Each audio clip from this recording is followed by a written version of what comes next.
2024 से पहले ही मोदी की बड़ी जीत, चारों खाने चित्त हुई ममता बनर्जी। पीएम मोदी के मैजिक से विपक्ष का बुरा हाल, द्रौपदी मुर्मू की उम्मीदवारी ने तोड़ दिया ममता का घमंड। मोदी मैजिक को रोकने के लिए विपक्ष को एकजुट करने का दंभ भरने वाली ममता बनर्जी का सपना टूटता नजर आने लगा है। विपक्षी पार्टियां ममता का साथ छोड़कर मोदी का हाथ पकड़ने की राह पर चलती नजर आ रही हैं।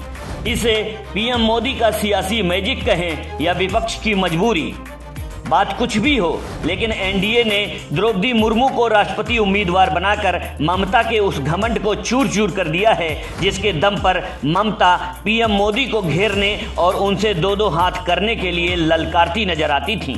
मतलब साफ है, जिस विपक्ष को एकजुट करके ममता मोदी रथ को रोकने के लिए सामने खड़ी हो जाती थी, आज वही विपक्ष ममता के फैसले के खिलाफ मोदी के पाले में खड़ा दिखाई दे रहा है। इसे मोदी और एनडीए का मास्टर स्ट्रोक ही कहेंगे, जिसने लोकसभा चुनाव 2024 से ठीक पहले हो रहे राष्ट्रपति चुनाव में ही विपक्ष को बिखरने पर मजबूर कर दिया है। एनडीए समर्थित द्रौपदी मुर्मू का समर्थन करना या न करना विपक्ष के लिए गुड़ की हंसिया की तरह हो गया है। मतलब साफ है, अगर विपक्ष समर्थन करता है तो जीत एनडीए प्रत्याशी की होगी, और अगर समर्थन नहीं करता है तो 60 लोकसभा सीट और 5 से 6 राज्यों में आदिवासी मतदाताओं की नाराजगी विपक्षी पार्टियों को मोल लेनी पड़ सकती है।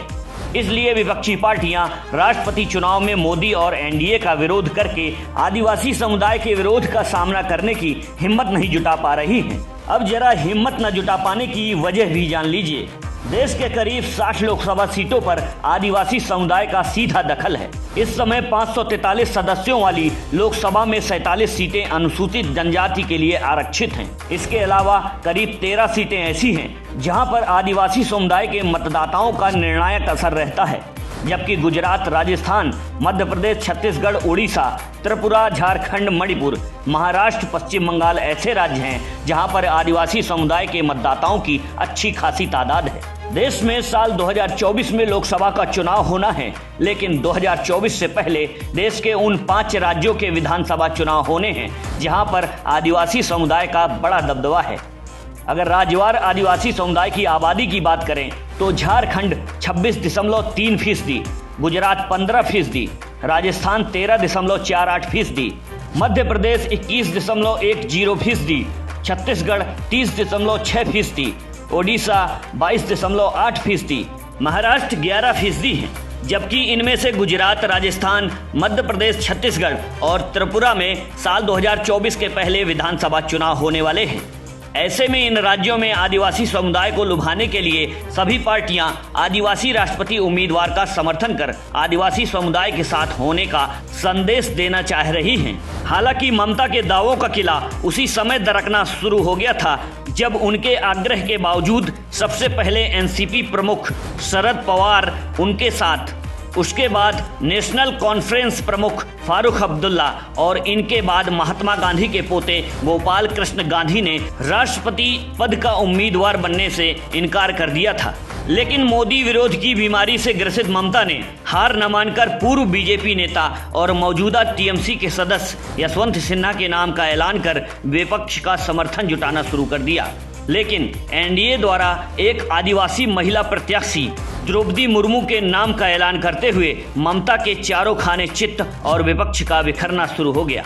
अब आलम यह है कि विपक्ष में बैठी उद्धव ठाकरे की Shivsena, TDP, BJD, YSR Congress, Shiromani Akali Dal, JDS और बसपा ने एनडीए की प्रत्याशी द्रौपदी मुर्मू को समर्थन देने का ऐलान कर दिया है। इसके साथ ही झारखंड मुक्ति मोर्चा का भी मुर्मू के पक्ष में वोट डालने के संकेत मिल रहे हैं। मौजूदा राजनीतिक हालात को देखा जाए तो द्रौपदी मुर्मू की जीत लगभग तय दिखाई पड़ रही है। इसी के साथ ही यह भी साफ हो गया है कि तृणमूल कांग्रेस नेता ममता बनर्जी की अगुवाई में विपक्ष का एकजुट न हो पाना ममता के लिए बड़ा झटका साबित हो सकता है, क्योंकि पश्चिम बंगाल में तीसरी बार सीएम बनने के बाद से ममता यही जताने की कोशिश कर रही हैं कि वह विपक्ष की अकेली ऐसी नेता हैं जो 2022 में मोदी को चुनौती देने के साथ साथ विपक्ष को एकजुट कर सकती हैं। आपकी इस पर क्या राय है, कमेंट कर जरूर बताएं, और अगर हमारा वीडियो पसंद आया हो तो लाइक और शेयर करना न भूलें। नमस्कार, मैं हूं राजेश सोनी। अगर आपको हमारा ये वीडियो पसंद आया हो तो चैनल को सब्सक्राइब करें और बेल आइकॉन को जरूर दबाएं।